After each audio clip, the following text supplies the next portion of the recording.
Mademoiselle, vous auriez pas un plan? Parce que je me suis perdu dans vos yeux. Elle a un petit 06, non?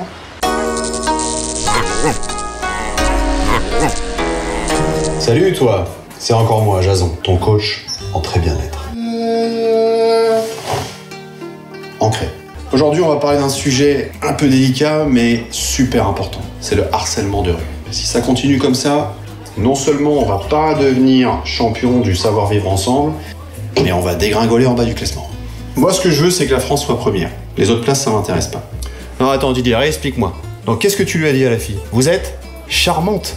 Tu lui avais dit bonjour avant quand même? Non? Et la nana s'est arrêtée? Et elle t'a filé un 06? Attends, Didier, le 06, c'était numéro non attribué. Bah, bien sûr, Didier. Le numéro que vous avez demandé n'est pas attribué. Nous regrettons de ne pas pouvoir donner suite à votre appel. Non mais, ok Didier, non mais, ce que t'as fait là, c'était pas vraiment du harcèlement, mais admets que c'était quand même bien pourri. Admets quand même que ton approche était aussi élégante et charismatique qu'un discours de Jean Castex pendant le confinement. Et surtout aussi efficace que le Doliprane contre le Covid. Quand on interrompt quelqu'un dans sa journée, au minimum, on est super poli. Même un mec comme Brad Pitt, il peut pas juste se pointer devant une nana et la fixer comme un hibou. Et je te parle même pas du cri de chouette, hein.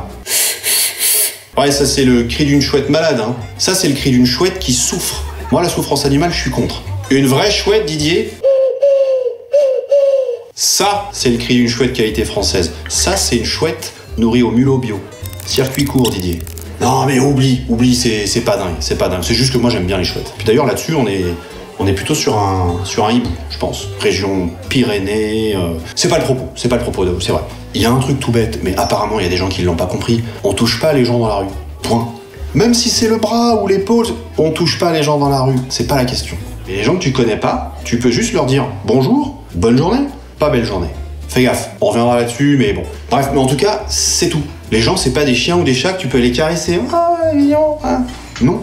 Didier, tu te rappelles? On ne sent pas le cul, Didier. On ne sent pas le cul quand on connaît pas.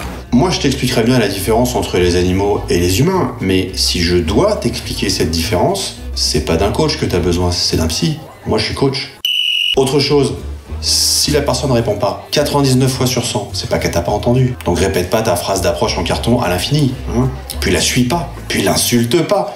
Là, on est dans le harcèlement. Ensuite, viens pas trop près, comme ça, te colle pas trop aux gens, hein. Les gars dans le métro, là, hein. Ouais. Si la personne à côté peut deviner ce que t'as mangé à midi, c'est que t'es trop près. Si elle peut plus bouger les bras, c'est que t'es vraiment trop près. Et si c'est toi qui peux plus bouger les bras, c'est que t'es en train de te faire embarquer par les flics. C'est que t'as rien compris à mes conseils. Il faut respecter l'espace de chacun. On peut pas plonger dans l'intimité des gens comme ça. Sauf Mark Zuckerberg. Lui, il a le droit.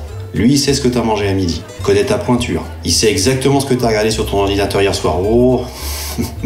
Dernier truc. Si tu vois qu'il se passe quelque chose de pas net, si tu vois quelqu'un qui est en train de se faire saouler, dans la rue ou dans les transports, que tu sais pas trop si tu dois réagir, un conseil, fais marcher ton sixième sens, analyse la situation. Première chose, t'es pas dans un jeu vidéo, t'es pas un chat, t'as pas 9 vies, donc faut pas y aller en héros, faut essayer de faire participer les gens autour. Pour ça, œil du tigre.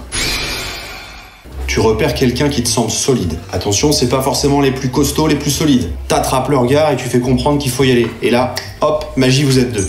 Tac, effet d'entraînement, le rapport de force s'inverse et normalement, le ragondin retourne dans sa tanière. Didier, ils ont vraiment des tanières, les ragondins? Deuxième chose, sinon tu peux détourner l'attention pour désarmer l'agresseur. Faire le gyrophare humain. Feuler comme un chat. Ça, c'est flippant. Ou plus difficile à placer, la chorégraphie de Thriller.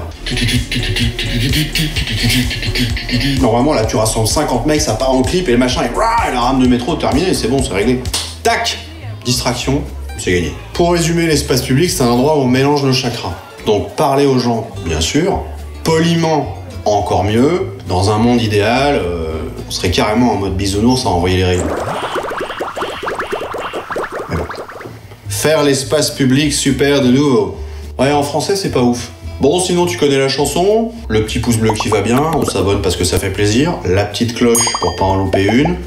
On me griffonne un petit commentaire, un commentaire sympa, c'est mieux. Et on se retrouve bientôt pour d'autres Jasonades et pour devenir les champions du savoir-vivre ensemble. Hein, mon Didier? C'est quoi le plat du jour? Bonne blanquette de veau. Blanquette de veau. Allez, ça part.